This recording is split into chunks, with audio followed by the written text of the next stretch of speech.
Hello everyone. I'm Archana and Shri Lakshmi drawing and painting classes में मैं ये फर्स्ट वीडियो ऐसा अपलोड करने वाली हूँ मेरे यूट्यूब चैनल पर जिसमें अभी तक अगर आपको कुछ भी नहीं आता है ऑयल पेस्टल में, I mean to say that if you don't know anything, if you don't know even a single word of oil pastel, तो इस वीडियो के बाद आप 70 to 80% पेंटिंग जो है ऑयल पेस्टल की वो आप बना सकोगे। वैसे तो ये वीडियो मैं मेरे स्टूडेंट्स के लिए बना रही हूँ रिवीजन पर्पज़ से। जो भी उन्होंने अभी तक किया है उसका एक शॉर्ट रिवीजन मैं उनको देना चाहती हूँ। लेकिन ये सारा का सारा जो आज मैं टेक्निक्स आपके साथ शेयर करूँगी ये आपके लिए काफ़ी इम्पॉर्टेंट रहने वाला है फ्रेंड्स। तो मैं आपसे रिक्वेस्ट करूँगी कि आप जब कभी भी ये वीडियो देख रहे हों तो एक पेन पेपर और कुछ ऑयल पेस्टल्स लेके बैठिए, टिश्यू पेपर लेके बैठिए एंड ईयरबड लेके बैठिए। वैसे तो बहुत सारे टेक्निक्स आपको यूट्यूब चैनल पर मिल जाएंगे, वैसे तो बहुत सारे ट्यूटर्स ने आपको बहुत सारी चीज़ें बताई हैं, लेकिन मुझे नहीं लगता, बहुत कम ऐसे वीडियोस मैंने देखे हैं जिसमें आपको सारे के सारे मटेरियल्स के बारे में और कैसे क्या यूज़ करना है उन सारी चीज़ों के बारे में और शॉर्टकट ट्रिक्स के बारे में भी बताया गया है। आज मैं कोई पेंटिंग बना के आपको दिखाने वाली नहीं हूँ। आज मैं क्या करने वाली हूँ कि मैं एक डेमो देने वाली हूँ कि आप किस तरीके से ऑयल पेस्टल को सीख सकते हो या अपने छोटे बच्चों को सिखा सकते हो। आप अपने घर में अगर आप कैपेबल नहीं हो कि आप उनको कहीं क्लास दे पा रहे हैं, तो भी इस केस में भी आप अपने बच्चों को ये सारा का सारा टेक्निक्स सिखा सकते हो। वन बाय वन मैं सारी चीज़ें स्टार्ट करूँगी, लेकिन सबसे पहले मैं एक शॉर्ट इंट्रोडक्शन देना चाहती हूँ Shri Lakshmi drawing and painting classes के बारे में कि हमारे इंस्टीट्यूशन में सारे के सारे कोर्सेज़ अवेलेबल हैं और बहुत ही कम रेट पर अवेलेबल हैं।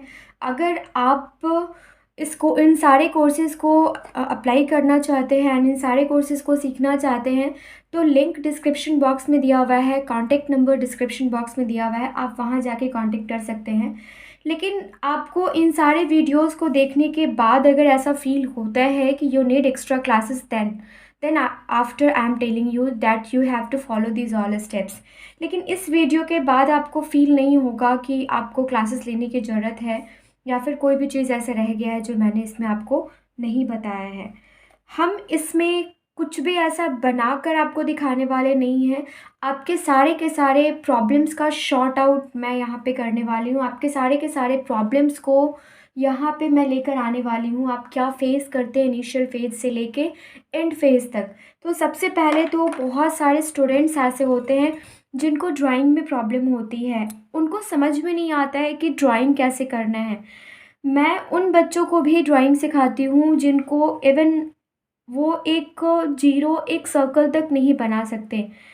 Let's take the challenge. और कुछ प्रैक्टिस आपको अपने बच्चों के साथ करनी है या फिर आप अपने लिए सीख रहे हैं तो कुछ प्रैक्टिस आपको अपने लिए करनी है। वो क्या प्रैक्टिस है वो मैं आपको बताना चाहूँगी। आई होप ये बोर्ड आपको विजिबल होगा। Just a minute guys. सबसे पहले तो मैं आपको ये बताना चाहूँगी कि अगर आपकी ड्राइंग वीक है एंड अगर आप कुछ भी बनाते हो और आपको चीज़ें समझ में नहीं आती है कि मुझे कहाँ से स्टार्ट करना चाहिए, कैसे स्टार्ट करना चाहिए, तो मैं आपको ये सजेशन दूँगी कि आपको सबसे पहले क्या करना चाहिए। आपको सबसे पहले स्ट्रक्चरल ड्राइंग की प्रैक्टिस करनी चाहिए, स्ट्रक्चर्स की प्रैक्टिस करनी चाहिए। आपको करना क्या है, आपको करना है कि आपको एक पैरेलल लाइन पहले ड्रॉ कर लेना है। पैरेलल लाइन ड्रॉ करने के बाद आपका नेक्स्ट स्टेप क्या होना चाहिए, पैरेलल लाइन ड्रॉ करने के बाद नेक्स्ट स्टेप आपका होना चाहिए कि आपको वो सारे के सारे प्रैक्टिस करने हैं, शेप्स प्रैक्टिस करने हैं जो आपको बार बार बनाने में प्रॉब्लम्स आती हैं। मैं बात करूं, अगर मैं फर्स्ट पैरेलल लाइन यहाँ पे ड्रॉ करती हूँ, मैंने चारकोल पेंसिल लिया है सो डैट कि आपको इजीली विजिबल हो। एंड फर्स्ट पैरेलल लाइन में मैं क्या करूँगी कि एक छोटा सा सर्कल बनाऊँगी, फिर उसको एक सर्कल से फॉलो करूँगी। ये आपके ड्राइंग को बूस्ट करता है ये प्रैक्टिस। तो बेसिकली मैं ऐसा क्यों कर रही हूँ, आपने देखा होगा कि बहुत सारी ड्राइंग्स हम बनाते हैं जिसमें हम शेप्स बनाते हैं और हमारा पेंसिल पे कमांड नहीं होता, शेप्स पे कमांड नहीं होता। इट मीन्स क्या, इट मीन्स कि हम अगर इस साइड बना रहे हैं तब तो सही जा रहा है, लेकिन अगर इस साइड बनाना है तो हमें नोटबुक को स्पिन करना होता है।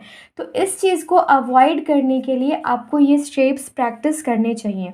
उसके बाद आपको क्या करना चाहिए, आपको फ्री हैंड, जैसे सर्कल का आपने कर लिया वैसे ही आपको ओवल शेप का भी फ्री हैंड आपको प्रैक्टिस करना चाहिए। उसके साथ साथ बहुत फ़नी है बट आपने जलेबी देखा होगा, ये स्ट्रक्चर भी आपको फॉलो करना चाहिए।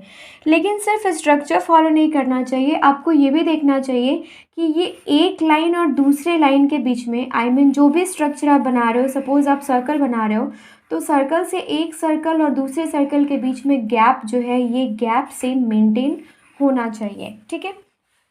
फिर सेकंड पैराग्राफ जो मैंने लिया है, सेकंड जो मैंने पैरेलल लाइन लिया है, उस पैरेलल लाइन में हमें क्या करनी है, लाइंस की प्रैक्टिस करनी है। क्योंकि आप कुछ भी बना लो, अगर ये 2-3 स्ट्रक्चर्स आपके कंप्लीट नहीं हैं तो आपको बहुत ही प्रॉब्लम्स आती हैं, ईज़िली आप ड्रॉ नहीं कर पाते हो, रफली स्केचिंग आप नहीं कर पाते हो। तो इस तरीके से आपको लाइंस की प्रैक्टिस करनी है। And don't use scale, don't, आपको बिल्कुल भी स्केल यूज़ नहीं करना है, आपको बिल्कुल भी इरेज़र यूज़ नहीं करना है, क्योंकि ये सारे के सारे टेक्निक्स जो हैं ये बेसिक है और हमें सिर्फ़ और सिर्फ क्या करना है, हमें इसकी प्रैक्टिस करनी है, सिर्फ़ और सिर्फ इसलिए प्रैक्टिस करनी है क्योंकि हमारा ड्राइंग बूस्ट हो सके। अब ये जो मैंने शेप्स आपको बताया है, इसको प्रैक्टिस करने के बाद आपको करना क्या है, आपको अपने चेक्स देखे होंगे तो फिर से आपको चेक्स बनाना है और आपको जस्ट मेक श्योर कि सारे के सारे चेक्स जो है ना एक शेप के ही बन रहे हैं। तो ये कुछ स्टेप्स होते हैं गाइस जो हमें जानना ज़रूरी होता है, बहुत ही ज़रूरी होता है इनफैक्ट, अगर आपको ड्राइंग नहीं आता है तो, या आप में उतनी इम्प्रूवमेंट नहीं है तो। उसके बाद क्या करना है, अब बात आती है कि हमने सर्कल तो कर लिया, हमने लाइंस कर लिए, लेकिन उसके अलावा भी कुछ चीज़ें आती हैं, बहुत सारे स्ट्रक्चर्स आते हैं। तो इन the same way you can practice for V shape also, U shape also, जितने भी शेप्स आपको कंफर्टेबली आप ड्रॉ कर सकते हैं एंड उसको फॉलो कर सकते हैं, वो सारी की सारी चीज़ें आपको करनी है। दैट्स इट, ये आपको ड्राइंग के बारे में बताया मैंने। दूसरा जो सबसे मोस्ट इम्पॉर्टेंट चीज़ मैं आपको बताने वाली हूँ ड्राइंग के बारे में, जो मिस्टेक्स 99% लोग करते हैं, वो क्या करते हैं, सपोज़ आपने कुछ भी बनाया, सपोज़ कुछ भी बनाया, लाइक मैं यहाँ पे आपको एक लीफ ले लेती हूँ कि मैंने एक लीफ बनाया, बट ये मैंने लीफ तो बना लिया, लेकिन मुझे ऐसा लगता है कि यहाँ पे ये पार्ट, यहाँ पे ये वाला जो पार्ट है ये करेक्ट नहीं है एंड यहाँ पे ये वाला पार्ट करेक्ट नहीं है। तो लोग क्या करते हैं कि तुरंत वो इरेज़र उठाएंगे and they start erasing this part. वो आपको नहीं करना है। इनिशियल स्टेज में अगर ड्राइंग में कोई भी गलती हो जाती है तो आपको इरेज नहीं करना है। आपको करना क्या है, आपको करना क्या है कि आपको एक इमेजिनरी लाइन ड्रॉ करना है कि आपको लीफ कैसा चाहिए था। तो लाइक आपको लीफ कैसा चाहिए था गाइस, आपको लीफ इस टाइप का चाहिए था एंड नीचे से भी आपको कैसा चाहिए था, तो नीचे से भी आपको इस टाइप का चाहिए था। तो इससे क्या हुआ कि फॉल्स जो लाइन है मेरा, उसको ही बेस मैंने बना लिया और उस बेस पे मैंने क्या किया, इमेजिनरी लाइन को फॉलो कर लिया। तो मुझे बार बार इरेज करने की भी ज़रूरत नहीं पड़ी। एंड उसके बाद क्या हमने किया कि उसको हमने कन्वर्ट कर लिया, जो हमारा रियल, जो हमारा लीफ है, जैसा हमें लीफ चाहिए था उसमें हमने कन्वर्ट कर लिया। अब क्या करना है, अब आपको इस लाइन को इरेज कर देना है। तो इसी तरीके से आप कुछ भी बनाते हैं, कुछ भी, इनफैक्ट कुछ भी, सपोज़ आपने गणपति का फेस बनाना स्टार्ट किया एंड फेस बनाना स्टार्ट किया तो आपको ऐसा लगा कि ये जो है ना, ये थोड़ा सा और एक्सपेंड होना चाहिए था in comparison to this line. तो आपको क्या करना है, ये थोड़ा सा और एक्सपेंड होना चाहिए था, तो कितना एक्सपेंड करना है आपको, वो आपको एक इमेजिनरी लाइन बना लेना है और फिर आपको यहाँ से ऐसा करेक्ट कर लेना है। तो फिर आपको पता है कि this is your final line and now you have to start this line and just erase this line. This is very simple. तो इस तरीके से आपकी पूरी की पूरी ड्राइंग भी अगर ख़राब हो जाती है तो आप उसको इरेज नहीं करेंगे। सबसे पहले तो आपको रेफरेंस इमेज से मैच करना है कि रेफरेंस इमेज में जो ड्राइंग है वो कैसी है। सपोज अगर आपको ऐसा लगता है कि आपने राइट साइड बहुत परफेक्ट बनाया है एंड लेफ्ट साइड रॉन्ग बनाया है, तो आपको क्या करना है? आपको क्या लगता है पूरा इरेज करने की ज़रूरत है? बिल्कुल नहीं। आपको करना क्या है कि जो जो पार्ट आपके गलत हो गए हैं, बस उस पार्ट को आप चेक करोगे। एंड फर्स्ट ऑफ ऑल, दो your first step is you have to match your image with reference.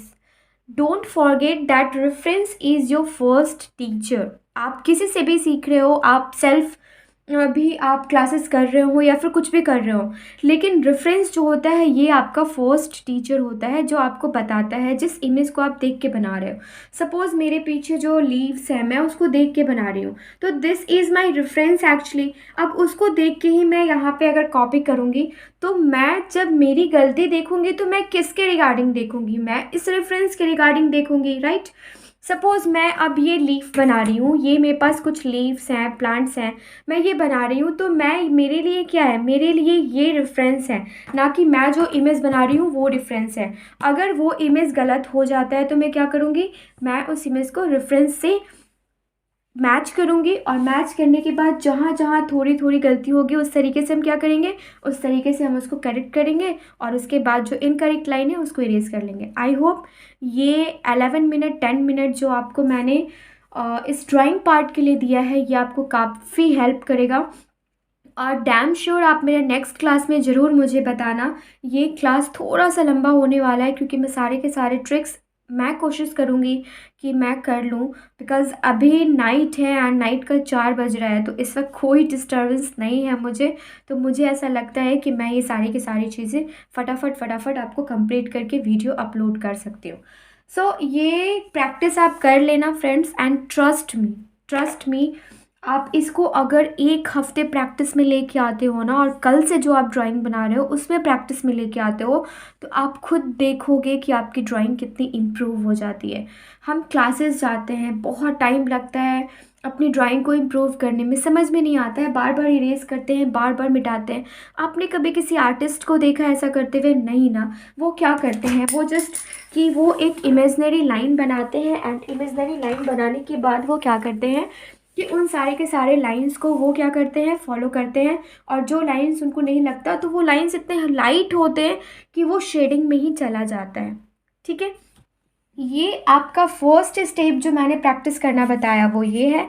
Second step आपको इमेज को कैसे करेक्ट करना है, and third last but not the list, मैं आपको ये सबसे इम्पॉर्टेंट चीज़ मैं आपको जो बताने वाली हूँ कि आपको जो अपनी ड्राइंग बनानी है वो इतनी लाइट बनानी है ना कि वो सिर्फ आपको दिखे। जैसे मैंने यहाँ बनाया तो है, लेकिन ये आपको वीडियो में विजिबल नहीं होगा, तो ये आपको दिखे। इससे क्या होगा कि आप ग्रिड टेक्निक बनाओगे या फिर आप कुछ भी बनाओगे, अगर वो गलत भी हो गया है तो आप उसको इरेज कर सकते हो, या कहीं कहीं आप इरेजिंग पार्ट स्किप भी कर सकते हो।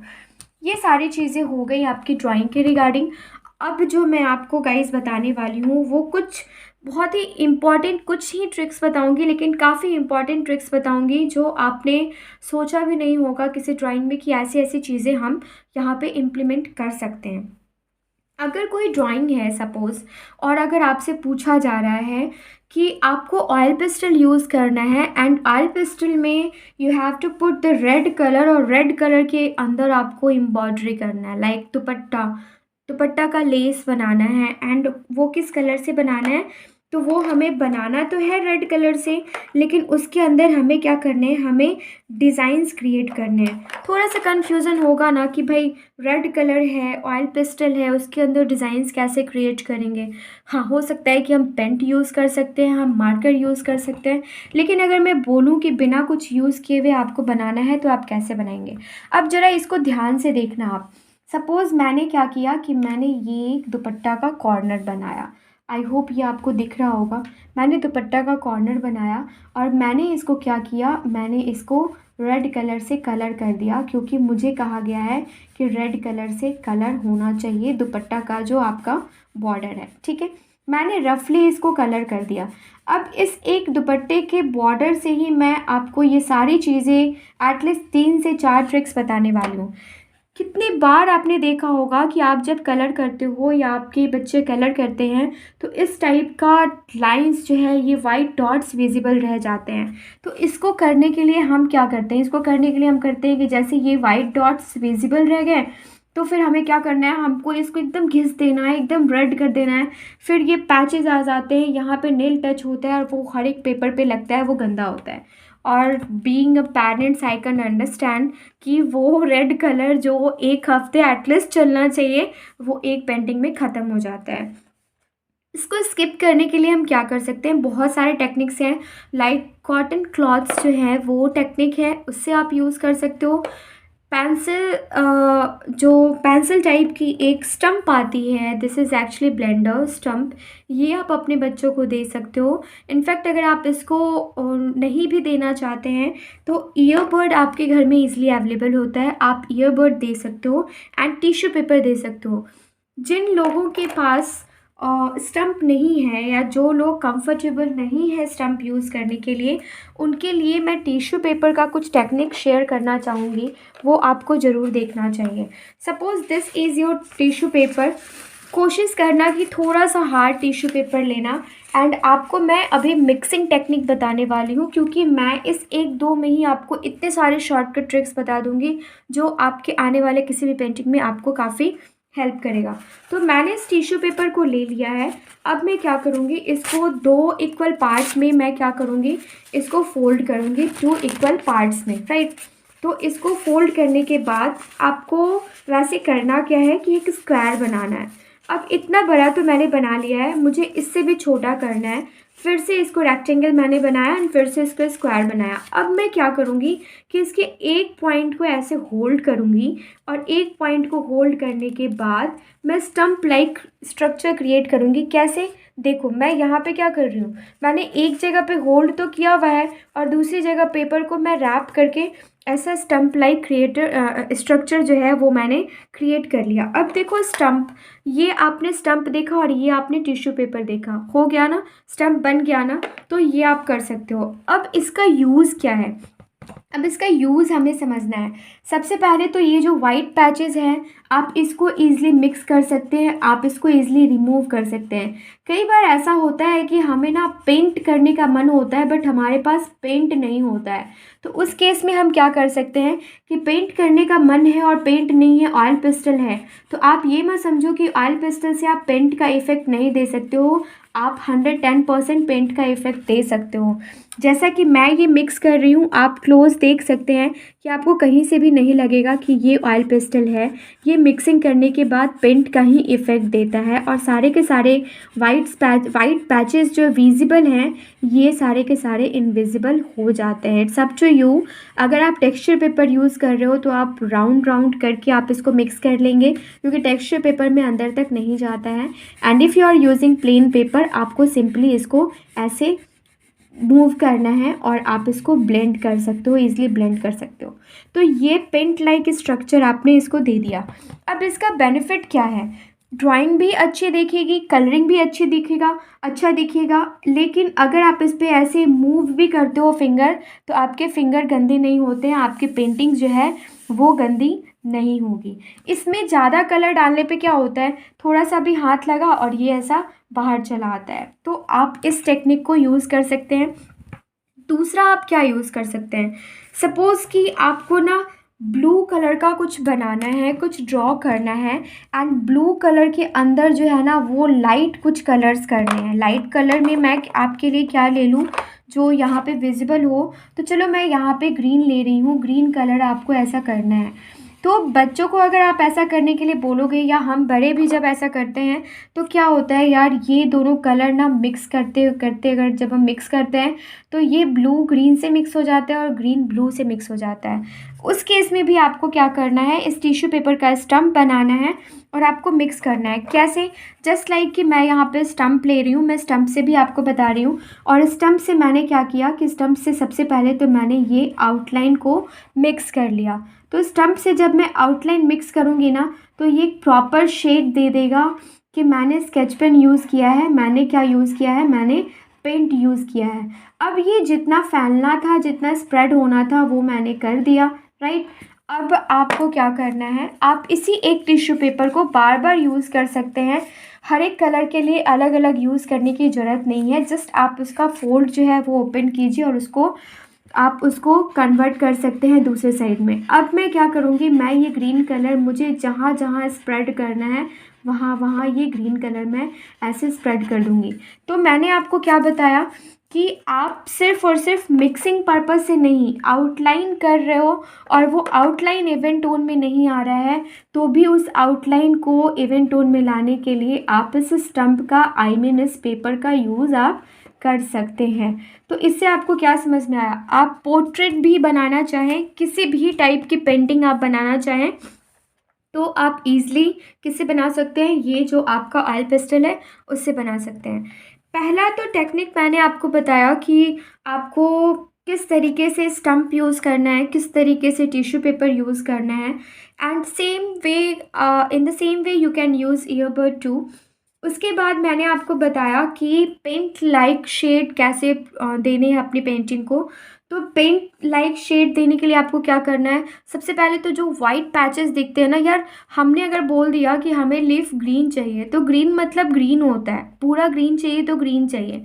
अब उसमें जब बच्चे कलर करते हैं ना तो वाइट वाइट पैचेस दिखते हैं, डॉट्स दिखते हैं, तो ऐसा लगता है भाई कलर तू कर ले बेटा फिर से, है ना, क्योंकि वो कलर तो वैसे ही पड़ा है। तो उस वक्त क्या करना है, उस वक्त आपको अपने बच्चों को बताना है कि यू कैन यूज़ ईयरबड और you can use tissue paper for mixing and for blending purpose. तो उसको उसने ब्लेंड कर दिया, वो प्रॉपर एक शेप में आ गया। चलो अब मुझे दूसरा क्या बताना है, मैं एक और आपको टेक्निक बताना चाहती हूँ। जैसे जस्ट लाइक कि आपने कुछ ड्रॉ किया, आपने सपोज़ कि आपने ये फ्लावर ड्रॉ किया, मैं आपको ड्रॉ करके दिखाती हूँ, वेट। ओके, आपने ये सपोज़ आपने ये फ्लावर ड्रॉ किया एंड फ्लावर ड्रॉ करने के बाद आपको क्या करना है कि इसमें डिफरेंट शेड्स देने हैं, लाइक डिफरेंट शेड्स देने हैं। और उसके बाद आपको क्या करना है कि ये लीव्स आपको बनाने हैं, लीव्स बनाने के बाद भी इसमें डिफरेंट शेड्स देने हैं। लीव्स वैसे पर्पल कलर का जनरली होता नहीं है, मैंने बनाया है, आपको जिस कलर का भी बनाना है, मैं आपको जस्ट यहाँ पे एक डेमो दे रही हूँ जिसके लिए मैं किसी भी कलर को पिक कर सकती हूँ। तो इसमें आपके ऊपर चॉइस है कि आप सबसे पहले आउटलाइन को करना चाहते हैं या सबसे पहले आप अंदर की चीज़ों को करना चाहते हैं। तो मैं आपको ये सजेस्ट करूँगी कि आप सबसे पहले अंदर की जो शेडिंग्स हैं उस पार्ट को कंप्लीट कर लीजिए, क्योंकि कभी कभी शेडिंग्स देते देते ऑयल पेस्टल बाहर आ जाता है, तो आप उसको कवर कर सकते हैं कभी जब आप स्ट्रक्चर बना रहे हो, आप आउटलाइन दे रहे हो। तो अब ये मैंने पर्पल कलर से तो बना लिया, लेकिन मुझे अब चाहिए कि मैं पिंक कलर से इसमें शेडिंग दूँ, राइट, पिंक कलर से शेडिंग दूँ। तो ये शेडिंग मैंने पिंक कलर से देना शुरू कर दिया है, यहाँ पे स्टार्ट कर दिया है। लेकिन अब आप ये देखिए कि क्या मैं ये पिंक कलर से शेडिंग दे रही हूँ तो ये इतना इफ़ेक्टिव लुक आ रहा है, जैसा लुक मुझे चाहिए वैसा लुक आ रहा है क्या? नहीं ना। क्यों? तो आप जब ऑयल पेस्टल यूज़ करते हैं तो क्या होता है, ये वाला जो पार्ट है ये आपका जितनी बार आप यूज़ करोगे उतनी बार ये थिक हो जाता है, तो मोटा हो जाता है। जब ये तो मोटा हो जाने के बाद हम वो पतला स्ट्रोक्स जो है वो आप नहीं डाल पाते हैं। ठीक है, कोई बात नहीं, आप पतला स्ट्रोक्स नहीं डाल पा रहे हैं ना, आप पिंक कलर तो डाल पा रहे हैं। चलो मैं इस 2 लीफ में ही आपको बताती हूँ। अब फिर से मुझे क्या करना है, फिर से मुझे इसी टिश्यू पेपर को मैंने पलट लिया है, जस्ट आप समझ लो क्यों, तो वहाँ पे मैंने ग्रीन से किया था, मैं रेड यहाँ पे चला सकती हूँ फ्रेंड्स, मैं ग्रीन नहीं चला सकती क्योंकि ग्रीन मिक्स हो जाएगा। अब मैं क्या करूँगी, मुझे सोचना ही नहीं है कि दिस इज़ टिश्यू पेपर और स्टम्प, मैं ये सोचूंगी कि इसमें कलर लगा है बच्चों और मेरे को क्या करना है, मेरे को यहाँ पे शेडिंग करनी है। So just start shading here. मैंने शेडिंग को क्या किया, मैंने शेडिंग को स्टार्ट कर दिया, राइट। मैं आपको दिखाना चाहूँगी क्लोजली कि अभी ये कैसा दिख रहा है, राइट। अभी ये तो मैंने शेडिंग किया है, ये विदाउट शेडिंग कैसा दिख रहा है और जब मैं शेडिंग करूँगी तो फिर ये कैसा दिखेगा, आप देखते रहना। तो ये मैंने शेडिंग करना शुरू कर दिया है। क्या किया है मैंने, टिश्यू पेपर यूज़ किया है, आप उसकी जगह पे स्टम्प भी यूज़ कर सकते हो।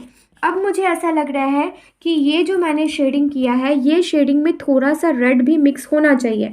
तो इसमें रेड मिक्स करने के लिए हम क्या करेंगे, same process you have to follow guys, you don't have to do anything else. आपको क्या करना है, आपको अब रेड कलर डालना है। And I already told you that don't worry about कि ये इतना डार्क क्यों हो रहा है भाई, मुझे तो पत्ता वाला शेडिंग चाहिए था। Don't think like that.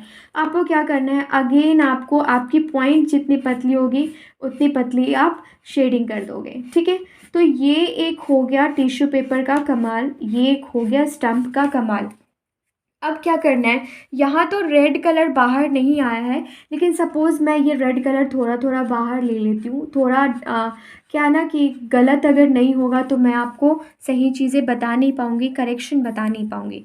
तो मैंने इस रेड कलर को बाहर स्प्रेड कर दिया है। अब क्या करना है, मुझे पता है कि मुझे करना क्या है। तो मुझे करना है कि ये आउटलाइन करना है। अब आपको पर्पल कलर से आउटलाइन करना है तो पर्पल कलर से करो, ब्लैक कलर से आउटलाइन करना है तो ब्लैक कलर से यूज़ करो। हाँ, ब्लैक कलर से मुझे याद आया कि आप सिर्फ ऑयल पेस्टल में ब्लैक कलर की चीज़ें ही, ब्लैक कलर का ऑयल पेस्टल ही यूज़ नहीं कर सकते हो। Instead of black colour oil pastel you can use double E pencil. Double E pencil भी आप यूज़ कर सकते हो। और उसके बाद sometimes you can use charcoal too, but अगर आप छोटे क्लासेस में हो और आपने तुरंत अभी स्टार्ट किया है, ग्रिप नहीं है, तो आप चारकोल स्किप कर जाओगे। ओके, आप डबल ई पेंसिल यूज़ करोगे और आप कौन सा पेंसिल यूज़ करोगे, आप 10B पेंसिल यूज़ करोगे, राइट। तो ये सारा मैंने मिक्सिंग एंड मर्जिंग टेक्निक आपको बता दिया। अब तो बात हो गई कि हमने ऊपर से ये पैटर्न दिया है। अब अगर कहीं कहीं आप फ्लावर में देखोगे तो वो पैटर्न्स क्या होते हैं, वो पैटर्न्स नीचे से भी होते हैं। तो नीचे से भी क्या करना है भाई, नीचे से भी अभी हमें सेम ही करना है। अब कुछ लोग यहाँ पे गलती क्या करते हैं कि वो नीचे से जो शेड्स हैं, जो स्ट्रोक्स हैं, वो इस तरीके से नहीं देते हैं। वो कैसे देते हैं, वो ऊपर से देना शुरू कर देते हैं। तो ये डिपेंड करता है कि आपके पास जो रेफरेंस है वो कैसा है। जनरली रेफरेंस ऐसा देखा जाता है कि आपको नीचे से स्ट्रोक्स देना है और ऊपर की तरफ खींच के लेके जाना है, ब्लेंड करना है। ओके, तो ये आपका ऐसा इफ़ेक्ट आता है, देखने को मिल जाता है, इस टाइप का ऐसा इफ़ेक्ट आता है। अब यहाँ पे मैं एक और चीज़ आपको बताना चाहूँगी कि अगर मुझे कहा जाए कि मुझे 2 कलर को ब्लेंड करना है, लाइक मैंने लीफ लिया है, लीफ में हम क्या करते हैं, हम डार्क ग्रीन कलर को एंड लाइट ग्रीन कलर को ब्लेंड कर लेते हैं। ओके, ठीक है। आई एम सो सॉरी, मेरे पास अभी आई थिंक मैंने लाइट ग्रीन रखा तो है, बट डार्क ग्रीन मैं रखना भूल गई हूँ। इट्स ओके, कोई बात नहीं। मैं एक काम करती हूँ, मैं yellow colour and green colour का कॉम्बिनेशन आपको लीफ बनाकर सिखाती हूँ। क्योंकि मुझे आपको ये नहीं बताना है कि मैं ग्रीन कलर का लीफ कैसे बनाती हूँ भाई, मुझे तो आपको ये बताना है कि मैं मिक्सिंग कैसा कर रही हूँ एंड आपको मिक्सिंग कैसे करना है, राइट। तो उसके लिए सेम कलर होना ज़रूरी नहीं है ना। तो यहाँ पे अब लीफ है, अब लीफ में आप प्रॉपर देखेंगे कि मैं लीफ में क्या कर रही हूँ, कैसे मिक्सिंग कर रही हूँ। तो लीफ में मैं क्या करूँगी, लीफ में सबसे पहले मुझे क्या करना है, आपको देखना है कि सबसे ज़्यादा शेड किसका है। लाइक अगर कहीं कहीं हमें देखने को मिलता है कि येलो कलर का शेड जो है ना वो लीफ है और कहीं कहीं ग्रीन है, तो मैं बेस में क्या करूँगी ना, मैं येलो कलर डाल दूँगी।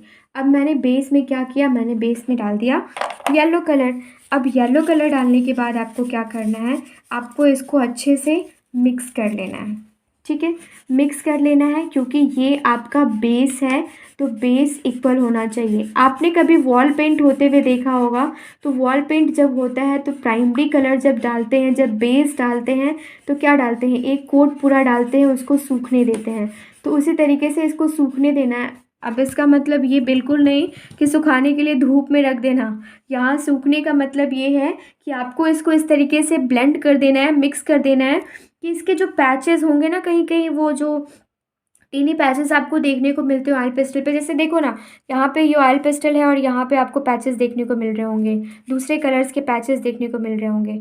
तो ये सब जब पेपर पे दिखता है, इट मीन्स कि वो आपकी ड्राइंग को ख़राब करेगा। तो उससे बचने के लिए हमें क्या करना है, सुखा लेना है ना। अब सुखा लेना है, इट मीन्स आपको समझ में आ गया ना क्या करना है, मिक्स करना है। अब मिक्स करने के बाद हमें क्या करना है, हमने येलो कलर से मिक्स तो कर लिया। अब मिक्स करने के बाद हमें क्या करना है कि फिर से येलो कलर का एक बेस देना है। हम कोई भी दो चीज़ों को एक साथ मर्ज कभी कर सकते हैं जब दो चीज़ें होंगी।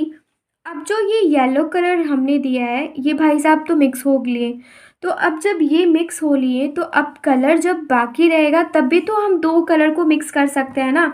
तो दो कलर को मिक्स करने के लिए हम क्या कहेंगे, हम यहाँ पे येलो कलर वापस से डालेंगे and try this time lighter shade of yellow. ठीक है, येलो कलर हमने डाल दिया एंड येलो कलर डालने के बाद हम यहाँ पे क्या करेंगे, हम थोड़ा सा यहाँ पे हमें जितना जैसे जिस क्वांटिटी में जितना डार्क ग्रीन चाहिए हम वहाँ पे ग्रीन डालेंगे।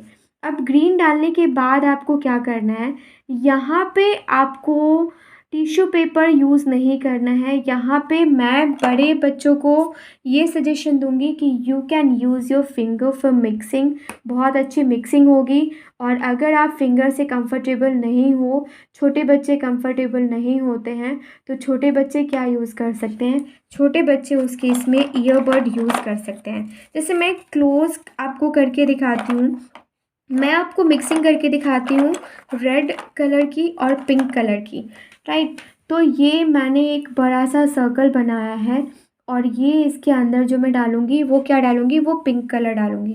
तो सबसे पहले तो मुझे क्या करना है, मुझे पिंक कलर इसमें डाल देना है और उसके बाद मुझे क्या करना है, इसमें रेड कलर डाल देना है। अब रेड कलर डालने के बाद मुझे जो मिक्सिंग करनी है, तो आपको क्या लगता है मुझे पिंक कलर से स्टार्ट करना चाहिए मिक्सिंग या मुझे रेड कलर से स्टार्ट करना चाहिए मिक्सिंग?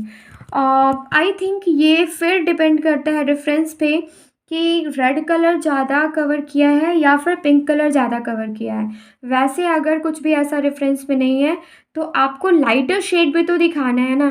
तो अगर आपने इस ईयरबड को यूज़ कर लिया, अभी कान खुजलाने के लिए बिल्कुल नहीं, अभी ड्राइंग सीखने के लिए, ठीक है।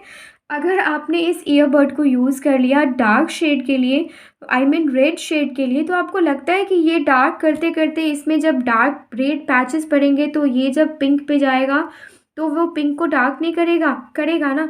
तो उसके लिए उसको अवॉइड करने के लिए हमें क्या करना है, उसको अवॉइड करने के लिए हमें करना है कि हम सबसे पहले क्या करेंगे, हम पिंक की मिक्सिंग करेंगे। और पिंक की मिक्सिंग करने के साथ इतना ध्यान रखना है कि ये हाथ जो है ना आपका, ये मूवमेंट रेडी रहना चाहिए, ये स्पिन करना चाहिए, ये रुकना नहीं चाहिए। तो ये पिंक कलर हमने डाला और पिंक कलर डालते ही साथ हम इसको स्प्रेड करेंगे रेड कलर की तरफ। जैसा ऐसे लग रहा है ना जैसे सुदर्शन चक्र चल रहा है, तो उसी तरीके से आपको मिक्स करते रहना है, मिक्स करते रहना है, मिक्स करते रहना है। तो आपको लास्टली आपको दिखेगा कि कुछ कुछ पैचेस आपको दिख जाएंगे, वहाँ पे आपको बराबर करना है। और कहीं कहीं बराबर नहीं होगा, वो चीज़ आपको इससे ही बराबर कर लेना है, वो आपको अगेन ड्रॉ करने की ज़रूरत नहीं है। आपने हाथ में जो भी पकड़ा ना भाई वो पेंसिल समझ लो आप, ठीक है, वो पेंसिल समझ लो आप। दोबारा उसको कहीं भी पेंसिल यूज़ करने की ज़रूरत नहीं है उस सर्कल को सही करने के लिए। तो ये हो गया। अब यहाँ पे आप देखो एक लाइट पिंक शेड दिख रहा है आपको, और इस लाइट पिंक शेड से कन्वर्ट होता होता रेड दिख रहा है। क्यों, ऐसा क्यों हुआ? हमने दो कलर डाला, हमने दो कलर तो डाला, लेकिन जब हमने पिंक से मिक्स करना स्टार्ट किया तो पिंक से मिक्स स्टार्ट करने के बाद धीरे धीरे वो पिंक के ऊपर का जो वॉल था वो वॉल क्या हो गया, वो धीरे धीरे रेड में कन्वर्ट हो गया। क्यों? तो हमारे ईयरबड में भाई पिंक तो पहले से लगा हुआ है, इसका मिक्सिंग हुआ किसके साथ, रेड कलर के साथ, तो रेड को भी उसने फॉलो कर लिया। और जब वो रेड फॉलो करते करते प्रॉपर रेड में आ गया। तो इस तरीके का आपने मिक्सिंग देखा होगा सनराइज सनसेट के टाइम में। यस, अब आपको समझ में आ गया कि सनराइज सनसेट के टाइम में कैसे करना है। बस वो एरिया ये आप सन के लिए समझ सकते हो, कलर बस डिफरेंट हो जाएगा। अगर एरिया बड़ा है, हमें पूरा आसमान ही वैसा दिखाना है सनराइज एंड सनसेट का, then what we can use in that case what, stump? बिल्कुल नहीं, हमें यूज़ करना है टिश्यू पेपर, हमें यूज़ करना है कॉटन क्लॉथ्स। क्यों? क्योंकि एरिया बड़ा है, हम बड़े एरिया की मिक्सिंग कर रहे हैं, ना कि छोटे एरिया की। छोटे एरिया की मिक्सिंग के लिए हम क्या करेंगे, हम इस तरीके से स्टम्प बना सकते हैं, हम ईयरबड यूज़ कर सकते हैं, हम क्या यूज़ कर सकते हैं, हम ये जो ओरिजिनल स्टम्प है हमारे पास ये यूज़ कर सकते हैं। तो ये कुछ ट्रिक्स थे जो मैंने आपको बताया। अब इसके बाद मैं आपको कुछ डिज़ाइंस क्रिएट करना चाहती हूँ।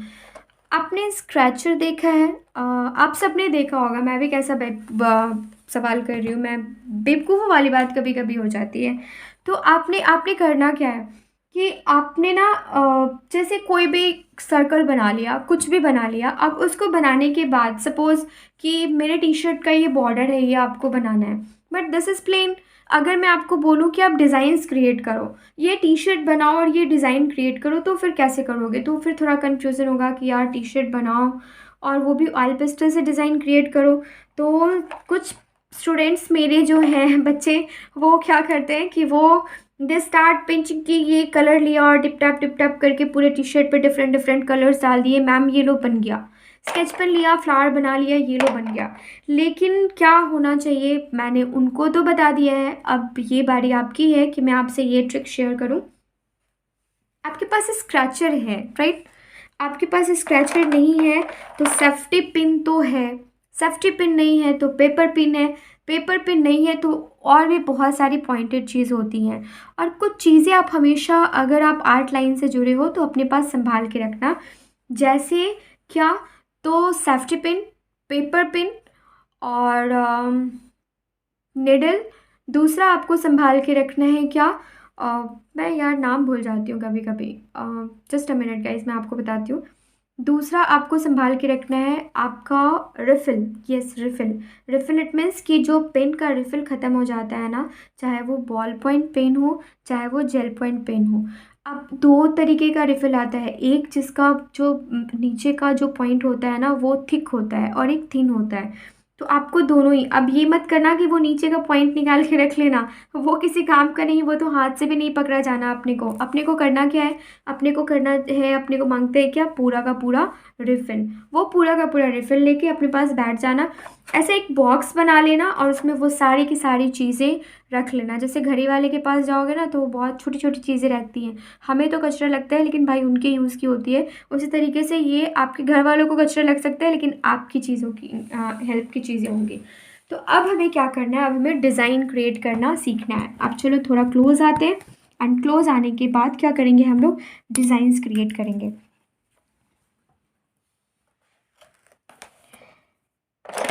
मैं ज़्यादा रेड ऑरेंज ही यूज़ कर रही हूँ, तो आप ये मत समझना कि this is my favourite colour और कोई और कलर मैं यूज़ नहीं कर पा रही हूँ। मैं रेड और ये सब कलर्स इसलिए यूज़ कर रही हूँ क्योंकि ये आपको ईज़िली विज़िबल होगा। तो आपको करना क्या है? आपको सबसे पहले डिज़ाइंस क्रिएट करने हैं। सपोज़ मैं क्या कर रही हूँ, मैं एक स्कर्ट बना रही हूँ, राइट? मैं क्या कर रही हूँ? मैं एक स्कर्ट बना रही हूँ। स्कर्ट तो मैंने बना दिया, अब स्कर्ट का ये मैंने बॉर्डर बना दिया। अब बॉर्डर में मेरे को डिज़ाइंस क्रिएट करने हैं। अब भाई डिज़ाइन मैं कैसे क्रिएट करूँ? तो बहुत सारा तरीका है। सबसे पहले तो मैं, आप क्या कर सकते हो, हर एक कलर से, डिफरेंट डिफरेंट कलर से आप क्या कर सकते हो, लाइंस डाल सकते हो। और उसको फिर आप टिश्यू पेपर से या फिर स्टम्प से उसको मर्ज करके कैसा लाइन बना सकते हो, जैसा ये लाइन मैंने आपको बताया है, इस टाइप का शेड आप दे सकते हो। ये बहुत सिंपल सी चीज़ हो गई। दूसरा मैं क्या कर सकती हूँ कि दूसरा, जैसे रेड कलर रिस्ट्रिक्शन है कि रेड कलर का स्कर्ट है और सेल्फ डिज़ाइन बनाना है, तो मैं यहाँ पे क्या करूँगी, मैं ना यहाँ पे रेड कलर पुट कर दूँगी। और इस बार मैं कंफर्म हो जाऊँगी कि रेड कलर जो मेरा है ना, उसमें पैचेस बहुत कम आने चाहिए, वाइट पैचेस बहुत कम आने चाहिए, क्योंकि जब कलर रहेगा तभी तो हम उसको स्क्रैच कर पाएंगे ना, है ना भाई? जब कलर ही नहीं है तो हम स्क्रैच क्या कर पाएंगे? तो ये मैंने क्या किया, ये मैंने यहाँ पे रेड कलर डाल दिया। अब रेड कलर डालने के बाद मेरे पास अभी स्क्रैचर नहीं है, बट मेरे को क्या करना है, मेरे को डिज़ाइंस क्रिएट करने हैं। तो मैं डिज़ाइन क्रिएट करने के लिए यहाँ पे सेफ्टी पिन यूज़ कर रही हूँ। आप कुछ भी यूज़ कर सकते हैं, कैसा भी डिज़ाइन बना सकते हैं। तो मुझे पसंद है कि मुझे चाहिए कि मैं इसमें ना राउंड राउंड डिज़ाइंस बनाऊँ और एकदम फाइन डिज़ाइंस बनाऊँ, एकदम बारीक डिज़ाइन बनाऊँ। तो उस तरीके के डिज़ाइंस मुझे चाहिए। तो मैं क्या करूँगी, मैं सेफ्टी पिन यूज़ कर लूँगी। ओके, मैं आपको, डोंट वरी, मैं आपको बहुत क्लोज करके भी दिखाने वाली हूँ, आपको चीज़ें ईजिली विजिबल होंगी। आप ये मत सोचना कि दूर से मैम क्या कर रही है, कुछ भी दिख नहीं रहा है, हम कैसे समझे कि मैम ने क्या करना है। ठीक है,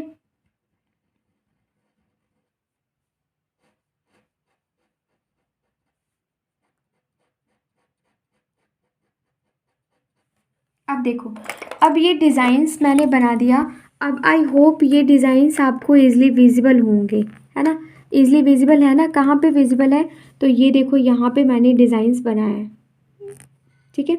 तो ये आपको दिख गया डिज़ाइंस। अब उसी तरीके से आपको अगर बड़े एरिया में डिज़ाइन बनाना है, सपोज़ अब उसके नीचे मुझे क्या करना है, मुझे पर्पल कलर करना है या मुझे ब्लू कलर करना है, तो मैं क्या करूँगी, मैं ब्लू कलर और पर्पल कलर कर दूँगी। पर्पल, ब्लू जो भी आपको डालना है आप डाल सकते हैं। तो मैंने ये कलर यहाँ पे डाल दिया। अब मैं डिज़ाइंस थोड़ा बड़ा करूँगी कि आपको दूर से भी दिखे। ये मैंने यहाँ पे पर्पल कलर क्या किया, डाल दिया। अब पर्पल कलर डालने के बाद मुझे क्या करना है, मुझे डिज़ाइंस बनाना है। तो सबसे पहले तो भाई इसको थोड़ा सा मैं फिंगर से प्लेन कर लेती हूँ, क्योंकि वाइट पैचेस बहुत ज़्यादा हैं, तो थोड़ा मैं राउंड राउंड करके वाइट पैचेस कर लूँगी। अब इस राउंड राउंड में भी हम डिज़ाइंस बना सकते हैं, कहीं पे ज़्यादा आप लाइट कर दो, कहीं पे ज़्यादा आप डार्क कर दो, तो ये भी फेडेड डिज़ाइंस जो हैं, सेल्फ डिज़ाइंस जो हैं, ये बन सकते हैं। अब ये बनाने के बाद हमने क्या किया, हमने स्क्रैच करना स्टार्ट कर दिया। हमें ना डिज़ाइंस चाहिए, इस टाइप के डिज़ाइंस चाहिए। तो आप ध्यान से देखना, मैं फिंगर यूज़ कर रही हूँ, नेल्स यूज़ कर रही हूँ मैं स्क्रैच करने के लिए। मैंने क्या किया, इस टाइप का डिज़ाइंस मैंने यहाँ पे क्रिएट करना स्टार्ट कर दिया। तो अब मेरी बात आई होप आप समझ गए होंगे कि आपको डिज़ाइंस कैसे क्रिएट करना है, डिज़ाइन में क्या बनाना है, ये आपके ऊपर डिपेंड करता है, ठीक है। ये टोटली आपके ऊपर डिपेंड करता है। अब आपको इसको क्रॉस करना है, क्रॉस कर दो, जो करना है वो कर दो। तो ये सारे के सारे डिज़ाइंस देखिए, आपने ये डिज़ाइंस कैसा बनाया, राइट। तो ये मिक्सिंग मर्जिंग टेक्निक हमने देख लिया। हमने जो आउटलाइन देना है वो कैसे देना है वो देख लिया। हमने इसके साथ साथ क्या रिवाइज़ किया है, ये रिवाइज़ किया है कि हमें अगर आउटलाइन देना है तो इट्स नॉट नेसेसरी कि हमें ब्लैक स्केच पेन ही यूज़ करना है और परमानेंट मार्कर ही यूज़ करना है। Instead of using black sketch pen and permanent marker you can use double E pencil and 10B pencil also. 10B pencil मतलब 12B पेंसिल भी यूज़ कर सकते हो। बी सीरीज़ की आप 8B 10B 12B आप जनरली यूज़ कर लेते हैं। तो ये सारी की सारी चीज़ें हो गई। अब मैं कुछ आपको ड्रॉ करके दिखाना चाहूँगी। वो हम जब ऑयल पेस्टल डालते हैं ना, तो हमें काफ़ी डर लगता है कि हमें कैसे क्या करना है, कैसे हम चीज़ों को कंप्लीट करें एंड कैसे चीज़ें कंप्लीट होगी। तो मैं आपको यहाँ पे आपको ड्रॉ करके दिखाना चाहूँगी, कुछ स्टेप्स मैं आपको यहाँ पे दिखाना चाहूँगी। तो जस्ट अ मिनट गाइस।